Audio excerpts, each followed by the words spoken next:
As with notes, characters are organized into different categories. Here we've got heroes, sidekicks, villains. By default, we see all of our characters with a little bit of information about them, but we can switch over to a cleaner list view. Click the sliding bars icon in the top right and change to list. From the same dropdown, we can even change how our characters are grouped. Right now it's by role, like I mentioned before, things like heroes and villains. I can change it to gender, or I can group them by other information, such as location. See here, we've got all the characters that are in the story located in Los Angeles at the top. Or you can set it to just the classic alphabetical order. So let's actually add in a character of our own. Over in the Notes app, I've actually sketched out an idea for a character, one that I want to be the lead in my story. Creatively, I find it more natural to just write out my ideas first and worry about categorizing them later. So let me create a new character by hitting the button in the bottom right corner. There are many fields to fill out here, but don't feel like you have to flesh everything out. Right now, we're just going to take the core idea that I've written out and find the different categories for it. I'll start by entering my character's first and last name. But in addition to that, I can add an alias. And this is perfect for my superhero story. I'll add a color tag so that when I look at this character in the list view, I can quickly identify it by the color that I've chosen.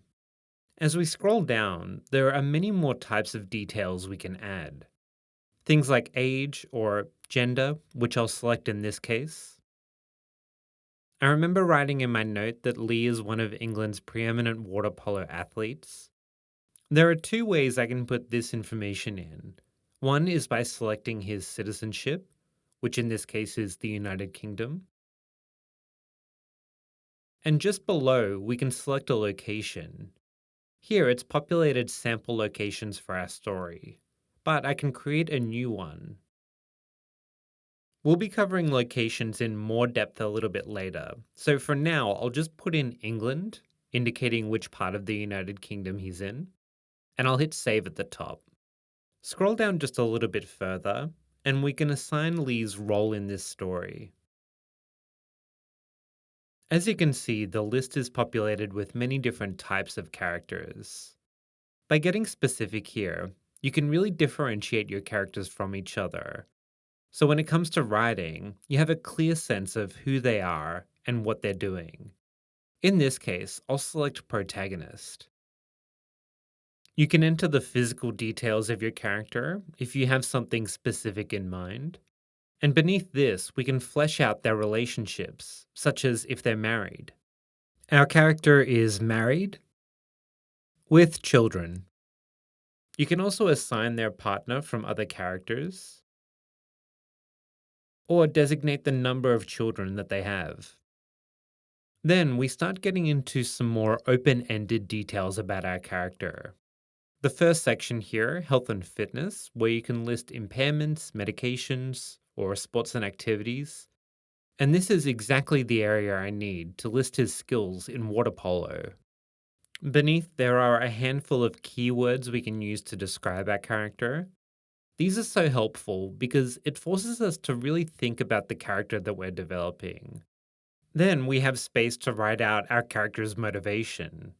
Lee wants to save his community. There are other spots here for life goals or his goal in the story. And many more areas where we can put in details over time to really help understand our character. At the very bottom, there's an area called Summary, and here I can just copy and paste in the paragraph that we had in Notes. One last customization before we save our first character. Head straight back up to the top and click on the empty display profile image. This will open up your Photos application, where you can choose a display photo for your character. Now hit Save in the top right, and Lee becomes part of our cast of characters. If I select him, we can see all of the information we just input laid out perfectly. Don't forget you can scroll down different columns to reveal more. You'll understandably want to add to it or change this information over time. So again, hit the sliding bars icon in the top right corner and select Edit. The characters category of Untold Novel also supports its own area for comments or quick notes.